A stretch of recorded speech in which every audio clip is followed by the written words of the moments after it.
17वीं लोकसभा ने 5 वर्ष देश सेवा में जिस प्रकार से अनेकविध महत्वपूर्ण निर्णय किए, अनेक चुनौतियों को सबने अपने सामर्थ्य से देश को उचित दिशा देने का प्रयास, एक प्रकार से ही आज का दिवस हम सबकी उन 5 वर्ष की वैचारिक यात्रा का, राष्ट्र को समर्पित उस समय का,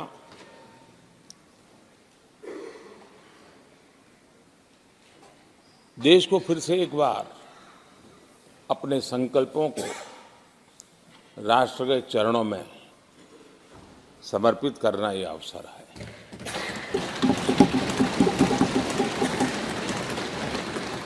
ये 5 वर्ष देश में रिफॉर्म, परफॉर्म एंड ट्रांसफॉर्म, ये बहुत रेयर होता है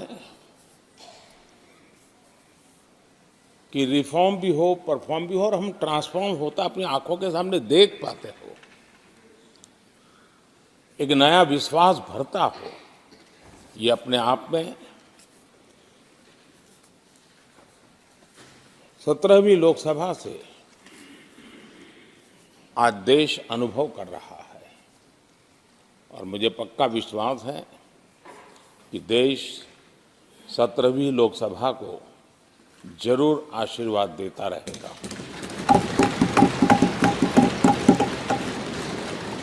इन सारी प्रक्रियाओं में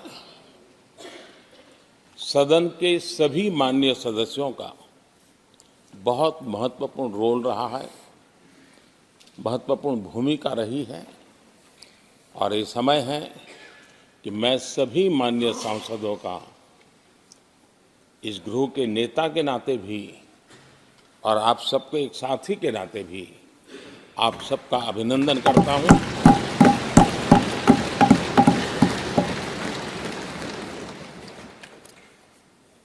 विशेष रूप से आदरणीय अध्यक्ष जी, मैं आपके प्रति भी हृदय से बहुत बहुत आभार व्यक्त करता हूं।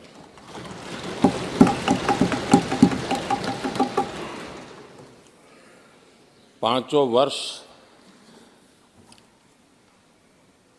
कभी कभी सुमित्रा जी मुक्त हास्य करती थी, लेकिन आप हर पल आपका चेहरा मुस्कान से भरा रहता था। यहाँ कुछ भी हो जाए लेकिन कभी भी उस मुस्कान में कोई कमी नहीं आई।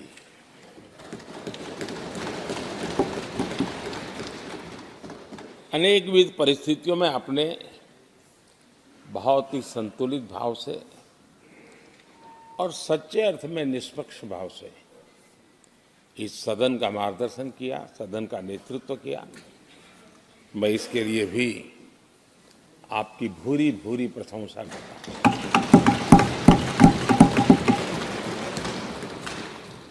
आक्रोश के पल भी आए, आरोप के भी पल आए, लेकिन आपने पूरे धैर्य के साथ इन सभी स्थितियों को संभालते हुए और एक सूझबूझ के साथ आपने सदन को चलाया, हम सबका मार्गदर्शन किया। इसके लिए भी मैं आपका आभारी हूं। आदरणीय सभापति जी, इस 5 वर्ष में इस सदी का सबसे बड़ा संकट पूरी मानव जात ने झेला।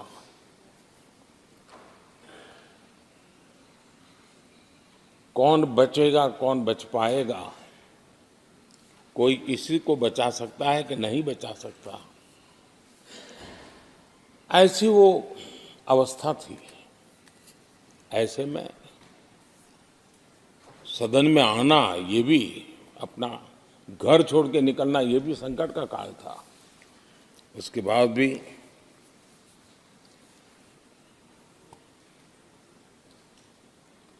जो भी नई व्यवस्थाएं करनी पड़ी, आपने उसको किया। देश के काम को रुकने नहीं दिया। सदन की गरिमा भी बनी रहे और देश के आवश्यक कामों को जो गति देनी चाहिए, वो गति भी बनी रहे। और उस काम में सदन की जो भूमिका है, वो रत्ती भर भी पीछे न रहे। इसको आपने बड़ी कुशलता के साथ संभाला और दुनिया के लिए एक उदाहरण के रूप में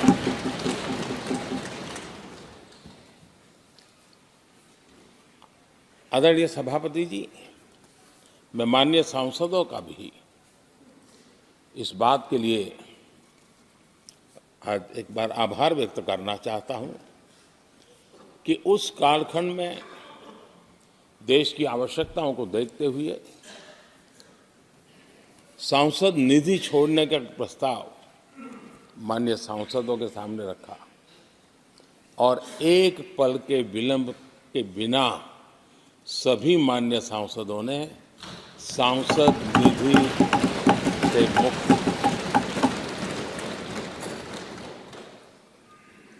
इतना ही नहीं, एक देशवासियों को पॉजिटिव मैसेज देने के लिए अपने आचरण से समाज को एक विश्वास देने के लिए सांसदों ने अपनी सैलरी में से 30% कटौती का निर्णय सबने खुद ने किया, ताकि देश को भी विश्वास हुआ कि ये सबसे पहले छोड़ने वाले लोग हैं।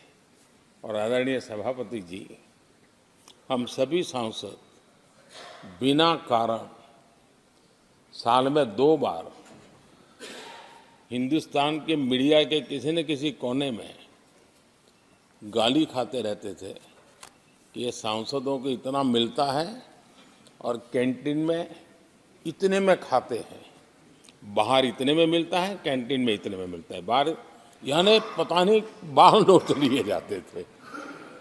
आपने निर्णय किया सबके लिए समान रेट होंगे कैंटीन में, और सांसदों ने कभी भी विरोध नहीं किया, शिकायत भी नहीं की। और सभी सांसदों की बिना कारण इतनी फजेत करने वाले लोग मजे लेते थे, उससे हम सबको आपने बचा लिया। इसके लिए भी मैं आपका आभार व्यक्त करता हूं। आदरणीय सभापति जी, ये बात सही है कि हमारे कई लोकसभा के, चाहे 17वीं हो, 16वीं हो, 15वीं हो,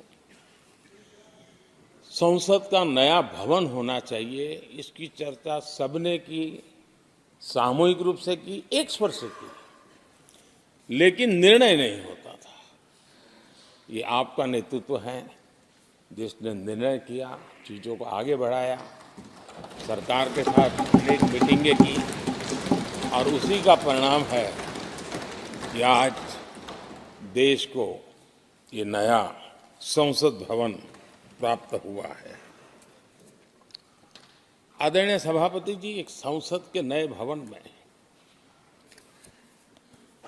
एक विरासत का अंश और जो आजादी की पहली पल थी, उसको जीवंत रखने का हमेशा हमेशा हमारे मार्गदर्शक रूप में ये सेंगोल को यहाँ स्थापित करने का काम,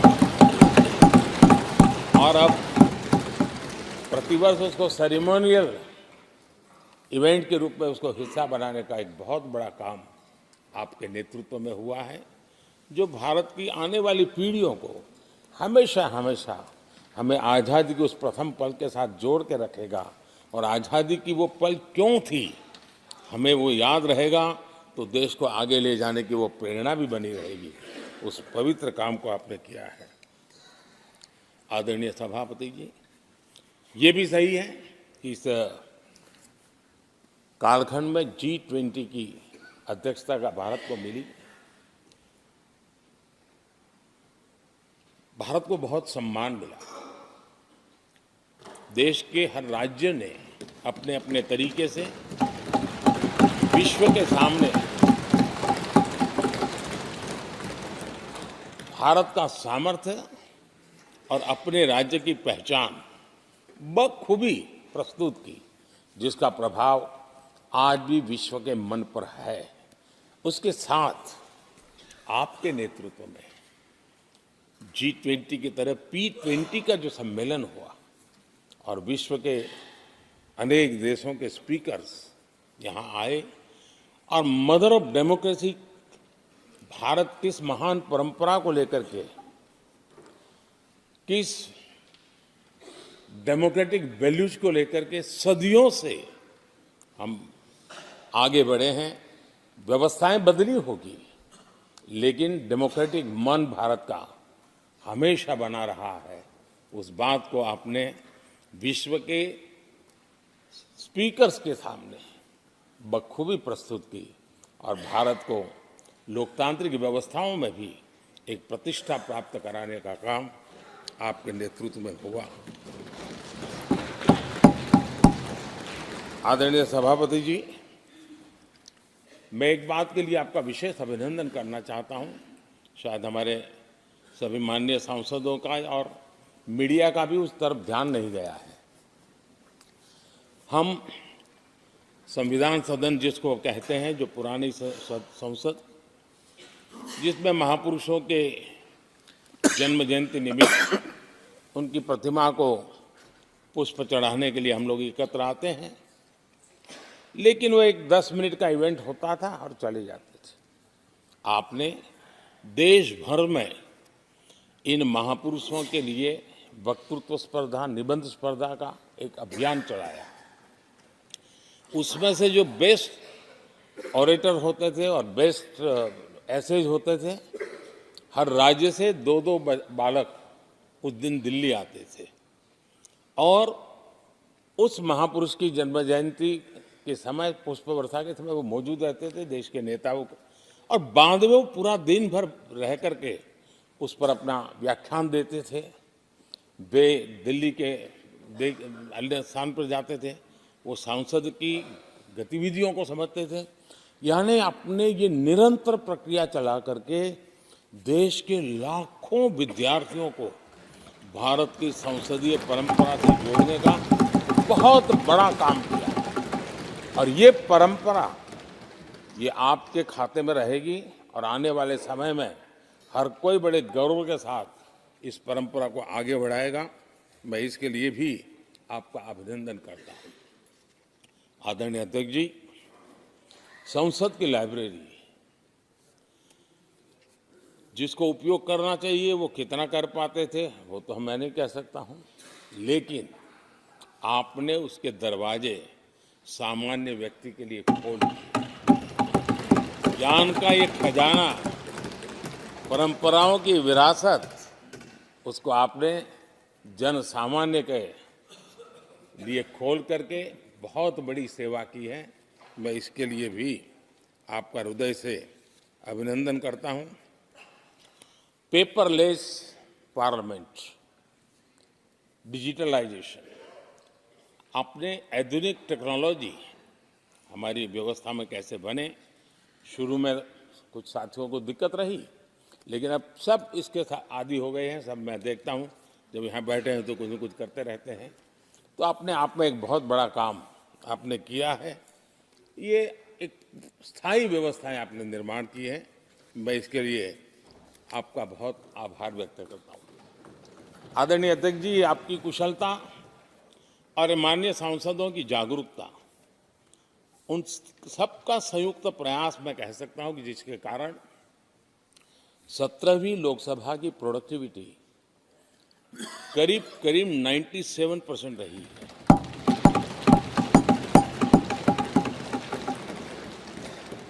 97% प्रोडक्टिविटी अपने आप में प्रसन्नता का विषय है, लेकिन मुझे विश्वास है कि आज जब 17वीं लोकसभा की हम समाप्ति की तरफ बढ़ रहे हैं, तब एक संकल्प लेकर के 18वीं लोकसभा प्रारंभ होगी कि हम हमेशा 100% से ज़्यादा प्रोडक्टिव वाली हमारी कार्यवाही करेंगे और उसमें भी 7 सत्र 100% से भी ज़्यादा प्रोडक्टिविटी वाले रहेंगे। ये भी, और मैंने देखा आपने रात रात बैठ करके भी हर सांसदों के मन की बात को आपने सरकार के ध्यान में लाने का भरपूर प्रयास किया। मैं इन सफलता के लिए सभी माननीय सांसदों का और सभी फ्लोर लीडर्स का भी हृदय से आभार और अभिनंदन व्यक्त करता हूं। पहले सत्र में, 17वीं लोकसभा के पहले सत्र में दोनों सदन ने 30 विधेयक पारित किए थे। ये अपने आप में रिकॉर्ड है।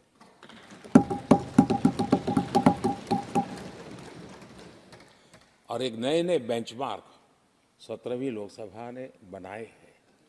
आदरणीय अध्यक्ष जी, आजादी के 75 वर्ष पूरा होने का उत्सव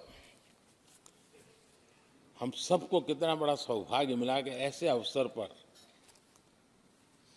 हमारे सदन ने अत्यंत महत्वपूर्ण कामों को नेतृत्व किया। हर स्थान पे हुआ। शायद ही कोई सांसद ऐसा होगा कि जिसने आज़ादी के 75 वर्ष को लोकोत्सव बनाने में अपने अपने क्षेत्र में भूमिका अदा न की हो।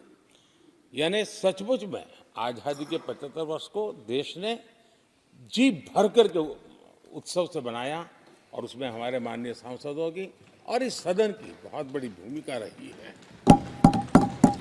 हमारे संविधान लागू होने के 75 वर्ष, ये भी अवसर इसी समय इसी सदन को मिला है, इसी सभी माननीय सांसदों को मिला है। और संविधान की जो भी जिम्मेवारियां उसकी शुरुआत यहाँ से होती हैं और उनके साथ ही जुड़ना ये अपने आप में बहुत बड़ी प्रेरक है। आदरणीय अध्यक्ष जी, इस कार्यकाल में बहुत ही रिफॉर्म्स हुए हैं और गेम चेंजर है। 21वीं सदी के भारत की मजबूत नींव उन सारी बातों में नजर आती है। एक बड़े बदलाव की तरफ तेज गति से देश आगे बढ़ा है और इसमें भी सदन के सभी साथियों ने बहुत ही उत्तम मार्गदर्शन किया है, अपनी हिस्सेदारी जताई है और देश, हम संतोष से कह सकते हैं कि हमारी अनेक पीढ़ियां जिन बातों का इंतजार करती थी, ऐसी बहुत से काम इस 17वीं लोकसभा के माध्यम से पूरे हुए। पीढ़ियों का इंतजार खत्म हुआ। अनेक पीढ़ियों ने एक संविधान, इसके लिए सपना देखा था, लेकिन हर पल उस संविधान में एक दरार दिखाई देती थी, एक खाई नजर आती थी, एक रुकावट चुभती थी। लेकिन इसी सदन ने धारा 360 आर्टिकल 370 हटा करके संविधान के पूर्ण रूप को, उसके पूर्ण प्रकाश के साथ उसका प्रकटीकरण हुआ। और मैं मानता हूं जब संविधान के 75 वर्ष हुए हैं, जिन जिन महापुरुषों ने संविधान को बनाया है, उनकी आत्मा जहां भी होगी जरूर हमें आशीर्वाद देते होंगे, ये काम हमने पूरा किया है।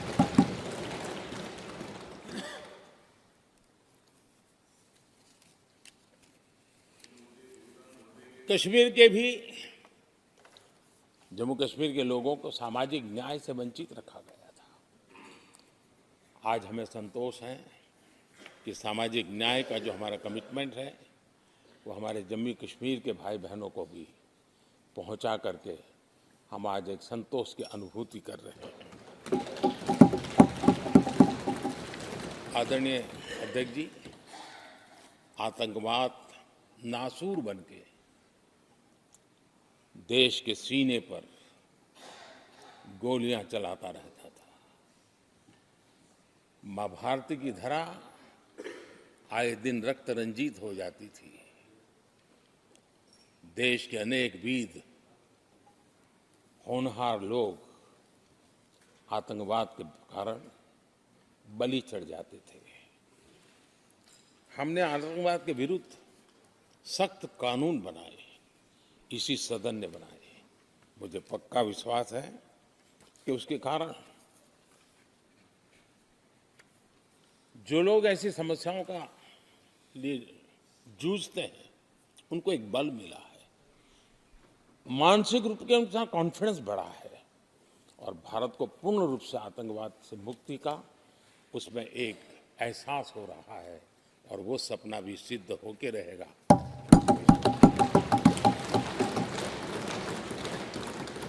हम 75 साल तक अंग्रेजों की दी हुई दंड संहिता में जीते रहे।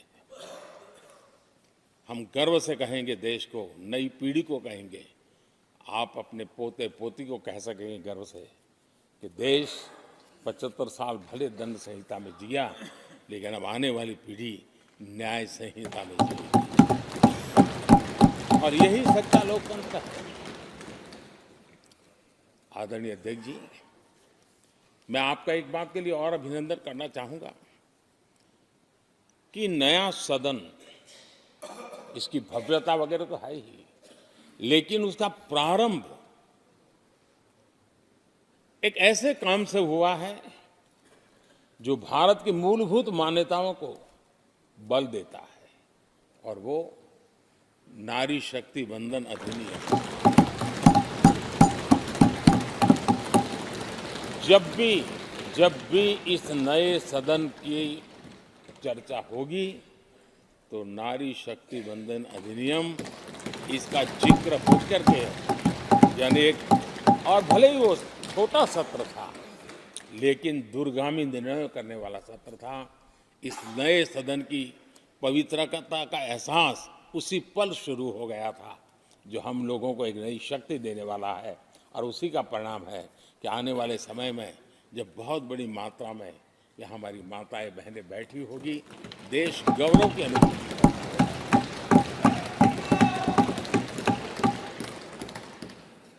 3 तलाक, कितने उतार चढ़ाव से हमारी मुस्लिम बहनें इंतजार कर रही थी। अदालतों ने उनके पक्ष में निर्णय किए थे, लेकिन वो हक उनको प्राप्त नहीं हो रहा था। मजबूरियों से गुजारा करना पड़ रहा था।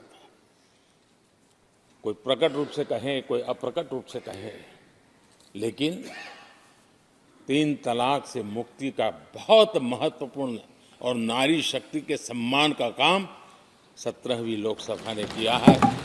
सभी मान्य सांसद, उनके विचार कुछ भी रहे हो, उनका निर्णय कुछ भी रहा हो, लेकिन कभी न कभी तो कहेंगे कि हाँ, इन बेटियों को न्याय देने का काम भी करने के समय हम वहां मौजूद हैं। पीढ़ियों से होता यह न्याय हमने पूरा किया है और वो बहनें हमें आशीर्वाद दे रही हैं। आदरणीय अध्यक्ष जी, आने वाले 25 वर्ष हमारे देश के लिए बहुत महत्वपूर्ण है। राजनीति की गहमागहमी अपनी जगह पे है, राजनीतिक क्षेत्र के लोगों की अपनी आशा आकांक्षा अपनी जगह पे है, लेकिन देश की अपेक्षा, देश की आकांक्षा, देश का सपना, देश का संकल्प ये बन चुका है। 25 साल वो हैं जो देश इच्छित परिणाम प्राप्त करके रहेगा।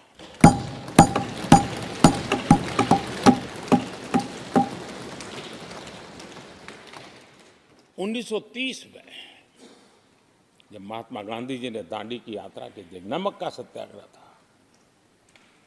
घोषणा होने के पहले लोगों को सामर्थ्य नजर नहीं आया था। चाहे स्वदेशी आंदोलन हो, चाहे सत्याग्रह की परंपरा हो, चाहे नमक का सत्याग्रह हो। उस समय तो घटनाएं छोटी लगती थी, लेकिन 1947 वो 25 साल का कालखंड, उसने देश के अंदर वो जज्बा पैदा कर दिया था। हर व्यक्ति के दिल में वो जज्बा पैदा कर दिया था कि अब तो आज़ाद होकर रहना है। मैं आज देख रहा हूं कि देश में वो जज्बा पैदा हुआ है। हर गली मोहल्ले में हर बच्चे के मुंह से निकला है कि 25 साल में हम विकसित भारत बना के रहेंगे। इसलिए ये 25 साल मेरी देश की युवा शक्ति के अत्यंत महत्वपूर्ण कालखंड है, और हम में से कोई ऐसा नहीं होगा जो नहीं चाहता होगा कि 25 साल में देश विकसित भारत न बने। हर किसी का सपना है। कुछ लोगों ने सपने को संकल्प बना लिया है, कुछ लोग शायद संकल्प बनाते देर हो जाएगी, लेकिन जुड़ना हर एक को होगा। और जो जुड़ भी नहीं पाएंगे और जीवित होंगे तो फल तो जरूर खाएंगे। ये मेरा आदरणीय अध्यक्ष जी, ये 5 वर्ष युवाओं के लिए बहुत ही ऐतिहासिक कानून भी बने हैं। व्यवस्था में पारदर्शिता लाकर युवाओं को नए मौके दिए गए हैं। पेपर लीक जैसी समस्या जो हमारे युवाओं को चिंतित करती थी, हमने बहुत ही कठोर कानून बनाया है ताकि उनके मन में जो सवाल या निशान था और उनको व्यवस्था के प्रति उनका गुस्सा था, उसको एड्रेस करने का सभी माननीय सांसदों ने देश के युवाओं के मन के भाव को समझ करके बहुत ही महत्वपूर्ण निर्णय किया है। आदरणीय अध्यक्ष जी, ये बात सही है कि कोई भी मानव जात अनुसंधान के बिना आगे नहीं बढ़ सकती है। उसको नित्य परिवर्तन के लिए अनुसंधान अनिवार्य होते हैं, और मानव जात का लाखों साल का इतिहास गवाह है कि हर काल में अनुसंधान होते रहे हैं, जीवन बढ़ता चला गया है, जीवन का विस्तार होता गया है। इस सदन ने विधिवत रूप से कानूनी व्यवस्था खड़ी करके अनुसंधान को प्रोत्साहन देने का बहुत बड़ा काम किया है। नेशनल रिसर्च फाउंडेशन, ये कानून आमतौर पर रोजमर्रा की राजनीति की चर्चा का विषय बन नहीं पता, लेकिन इसके परिणाम बहुत दूरगामी होने वाले हैं, और इतना बड़ा महत्वपूर्ण काम ये 17वीं लोकसभा ने किया है। मुझे पक्का विश्वास है देश की युवा शक्ति में इस व्यवस्था के कारण दुनिया का रिसर्च और का एक हब हमारा देश बन सकता है। हमारे देश की युवा के टैलेंट ऐसी है, आज भी दुनिया की बहुत कंपनियां ऐसी हैं जिनके इनोवेशन के काम आज भी भारत में हो रहे हैं, लेकिन एक बहुत बड़ा हब बनेगा, ये मेरा पूरा विश्वास है। आदरणीय अध्यक्ष जी, 21वीं सदी में हमारी बेसिक नीड्स पूरी तरह बदल रही है। कल तक जिसका कोई मूल्य नहीं था, कोई ध्यान नहीं था, वो आने वाले में बहुत अमूल्य बन चुका है। जैसे डेटा, पूरी दुनिया में चर्चा है डेटा का सामर्थ्य क्या होता है। हमने डेटा प्रोटेक्शन बिल ला करके पूरी भावी पीढ़ी को सुरक्षित कर दिया है। पूरी भावी को एक नया शस्त्र हमने उसके हाथ में दिया है, जिसके आधार पर वो अपने भविष्य को बनाने के लिए इसका सही इस्तेमाल भी करेंगे।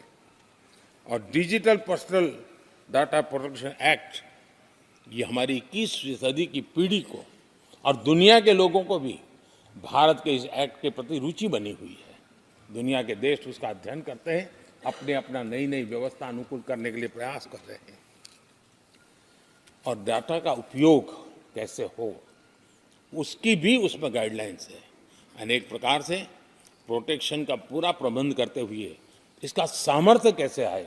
जिस डेटा को लोगों को गोल्ड माइन कहते हैं, न्यू ऑयल कहते हैं, मैं समझता हूँ वो सामर्थ्य भारत को प्राप्त हो। और भारत इस शक्ति के इसलिए विशेष है क्योंकि विविधताओं से भरा हुआ देश है। हमारे पास जिस प्रकार की जानकारी और हमारे साथ जुड़े हुआ डेटा जो जनरेट होता है, सिर्फ हमारा रेलवे पैसेंजर्स का डेटा कोई देख ले, दुनिया के लिए एक बहुत बड़ा संशोधन का विषय बन सकता है। उसकी ताकत को हमने पहचान करके इस कानूनी व्यवस्था को दिया है। आदरणीय अध्यक्ष जी, जल थल नभ, इस सदियों से इन क्षेत्रों की चर्चा चली है, लेकिन अब समुद्री शक्ति और स्पेस की शक्ति और साइबर की शक्ति, ये ऐसी त्रिविध शक्तियों का मुकाबला करने की आवश्यकता खड़ी हुई है। और विश्व जिस प्रकार के संकटों से गुजर रहा है और विश्व जिस प्रकार के विचारे प्रभाव पैदा करने का प्रयास कर रहे हैं, तब इन क्षेत्रों में हमें सकारात्मक सामर्थ्य भी पैदा करना है और नकारात्मक शक्तियों से अपने आप को, हर चुनौती को चुनौती लेने का सामर्थ्य भी बनाना है। और उसके लिए आवश्यक स्पेस से जुड़े रिफॉर्म्स बहुत अनिवार्य थे और बहुत दूरगामी दृष्टि के साथ स्पेस के रिफॉर्म का काम हमारे यहाँ हुआ है। आदरणीय अध्यक्ष जी, देश ने जो आर्थिक रिफॉर्म किए हैं उसमें 17वीं के लोकसभा के सभी माननीय सांसदों की बहुत बड़ी भूमिका रही है। बीते वर्षों में हजारों कंप्लायंसेस बेवजह हम जनता जनार्दन को ऐसी चीजों में उलझाए रखा। ये गवर्नेंस की एक ऐसी विकृत व्यवस्था विकसित हो गई, उसमें से मुक्ति दिलाने का बहुत बड़ा काम हमारे यहाँ हुआ है और इसके लिए भी ये सदन का मैं आभारी हूँ। यानी इस प्रकार के कंप्लायंसेस के बोझ में सामान्य व्यक्ति तो दब जाता है। और मैंने तो एक बार लाल किले से भी कहा था, हम जब मिनिमम गवर्नमेंट मैक्सिमम गवर्नेंस कहते हैं, मैं दिल से मानता हूं कि लोगों की जिंदगी में से जितना जल्द सरकार निकल जाए उतना ही लोकतंत्र का सामर्थ्य बढ़े। रोजमर्रा की जिंदगी में हर डगर पे सरकार टांग क्यों अड़ाए? हाँ, जो अभाव में है उसके लिए सरकार हर पल मौजूद हो, लेकिन सरकार का प्रभाव उसकी जिंदगी को ही रुकावट बना दे, ऐसी लोकतंत्र नहीं हो सकता है। और इसलिए हमारा मकसद है सामान्य मानवीय की जिंदगी से सरकार जितनी हट जाए, कम से कम उसकी जिंदगी में सरकार का नाता रहे, वैसा समृद्ध लोकतंत्र दुनिया के सामने हमने आगे बढ़ाना चाहिए। उस सपने को पूरा करेंगे।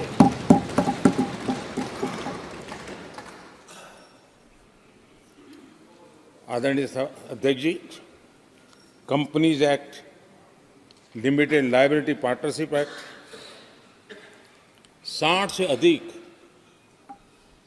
गैर जरूरी कानूनों को हमने हटाया है। ईज ऑफ डूइंग बिजनेस, इसके लिए ये बहुत बड़ी आवश्यकता थी, क्योंकि अब देश को आगे बढ़ना है तो बहुत सारी रुकावटों से बाहर आना पड़ेगा। हमारे कई कानून तो ऐसे थे, छोटी छोटे कारणों से जेल में भर दो बस। यहाँ तक कि फैक्ट्री है और उसके शौचालय को 6 महीने में एक बार अगर व्हाइट वॉश नहीं किया है तो उसके लिए जेल थी, वो कितनी बड़ी कंपनी का मालिक क्यों न हो। अब ये जो एक प्रकार की जो अपने आप को बड़े लेफ्ट लिबरल कहते हैं, उन लोगों की आइडियोलॉजी और देश में ये तुमारशाही का जमाना, उन सारों से मुक्ति दिलाने का हमें भरोसा होना चाहिए भाई। वो करेगा। आज लोगों के घरों में लिफ्ट होती है, वो सोसाइटी फ्लैट वाले लोग अपनी लिफ्ट रिपेयर करते ही है जी, हर चीज कर लेते हैं। तो ये जो समाज पर, नागरिक पर भरोसा करने का काम, बहुत तेजी से बढ़ाने का काम 17वीं लोकसभा ने किया है। और इसके लिए जन विश्वास एक्ट, मैं समझता हूं 180 से ज्यादा प्रावधान डीक्रिमिनलाइज करने का काम किया है। जो मैं कहा छोटी छोटी बात में जेल में डाल देना, ये डीक्रिमिनलाइज करके हमने नागरिक को ताकत दी है, वो इसी सदन ने किया है। यही माननीय सांसदों ने किया। कोर्ट की चक्कर से जिंदगी बचाने के लिए बहुत महत्वपूर्ण काम, कोर्ट के बाहर विवादों से मुक्ति, उस दिशा में एक महत्वपूर्ण काम, मध्यस्थता का कानून, उस दिशा में भी इसी माननीय सांसदों ने बहुत बड़ी भूमिका अदा की, जो हमेशा हाशिए पर थे, किनारे पर थे, जिनको कोई पूछता नहीं था। सरकार होने का उनको एहसास हुआ है। हाँ, सरकार अहम है। जब कोविड में मुफ्त इंजेक्शन मिलता था ना, उसको भरोसा होता था, चलिए जान बच गई, सरकार होना का उसको एहसास होता था। और यही तो सामान्य मानवीय की जिंदगी में बहुत आवश्यक होता है। वो असहायता न अनुभव, अब क्या होगा, ये स्थिति पैदा नहीं होनी चाहिए। ट्रांसजेंडर समुदाय अपमानित महसूस करता था, और जब बार बार वो अपमानित होता था तो उसके अंदर भी विकृतियों की संभावनाएं बढ़ती रहती थी, और ऐसे विषयों से सब लोग दूर भागते थे। 17वीं लोकसभा के सभी माननीय सांसदों ने ट्रांसजेंडर्स के प्रति भी संवेदना जताई, और उनके जीवन में भी बेहतरीन जिंदगी बने। और आज दुनिया के अंदर जब भारत ने ट्रांसजेंडर के लिए किए हुए काम हैं, जो निर्णय किए हैं, इसकी चर्चा है दुनिया को बड़ा।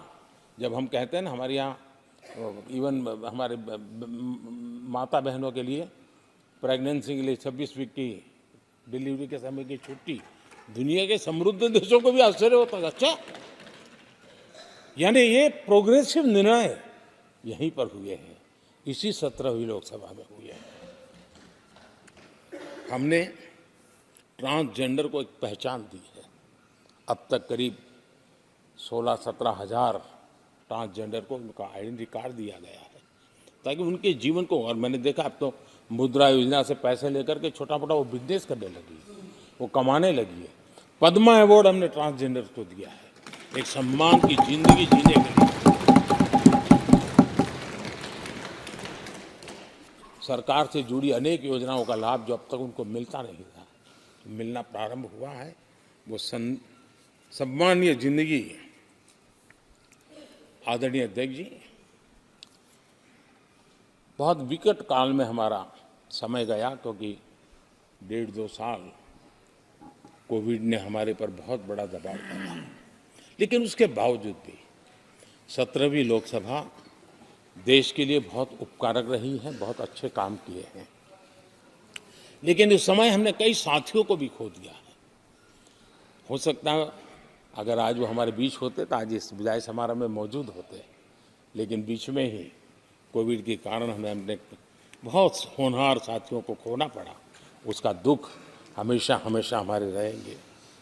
आदरणीय अध्यक्ष जी, 17वीं लोकसभा का अंतिम सत्र और अंतिम आवर ही समझ लीजिए है। लोकतंत्र और भारत की यात्रा अनंत है, अनेक, और ये देश किसी पर्पज के लिए है, उसका कोई लक्ष्य है, वो पूरी मानव जात के लिए। चाहे श्री अरविंदो ने देखा हो, चाहे स्वामी विवेकानंद जी ने देखा हो, लेकिन आज उन शब्दों में, उस विजन में सामर्थ्य था, वो हम आंखों के सामने देख पा रहे हैं। दुनिया जिस प्रकार से भारत के महात्म्य को स्वीकार कर रही है, भारत के सामर्थ्य को स्वीकारने लगी है, और उसको, उस यात्रा को हमें और शक्ति के साथ आगे बढ़ाना है। आदरणीय अध्यक्ष जी, चुनाव बहुत दूर नहीं है। कुछ लोगों को थोड़ी घबराहट रहती होगी, लेकिन ये लोकतंत्र का सहज आवश्यक पहलू है। हम सब उसको गर्व से स्वीकार करते हैं, और मुझे विश्वास है कि हमारे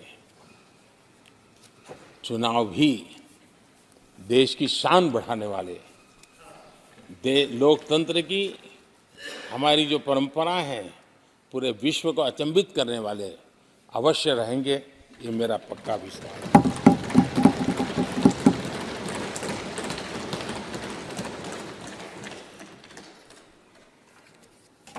आदरणीय अध्यक्ष जी, मैं सभी माननीय सांसदों का जो सहयोग मिला है, जो निर्णय हम कर पाए हैं, और कभी कभी हमले भी इतने मज़ेदार हुए हैं कि हमारे भीतर की शक्ति भी खिल करके निकली है।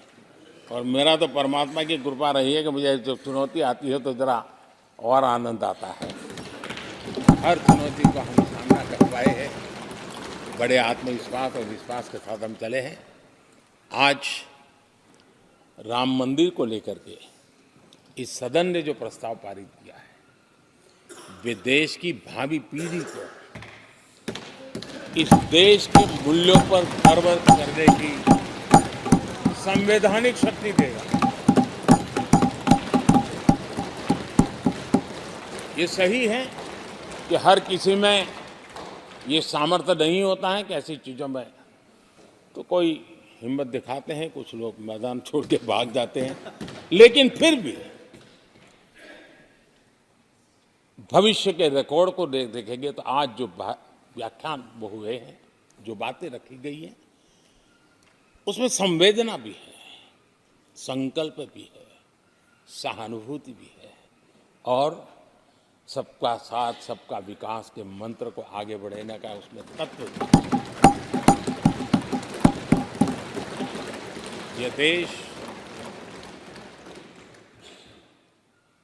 बुरे दिन कितने ही क्यों न गए हो, हम भावी पीढ़ी के लिए कुछ न कुछ अच्छा करते रहेंगे। ये सदन हमें वो प्रेरणा देता रहेगा और हम सामूहिक संकल्प से, सामूहिक शक्ति से उत्तम परिणाम भारत की नौजवान पीढ़ी की आशा आकांक्षा के अनुसार करते रहेंगे। इसी विश्वास के साथ फिर एक बार आपका आभार प्रकट करता हूँ, सभी माननीय सांसदों का आभार प्रकट करता हूँ। बहुत बहुत धन्यवाद।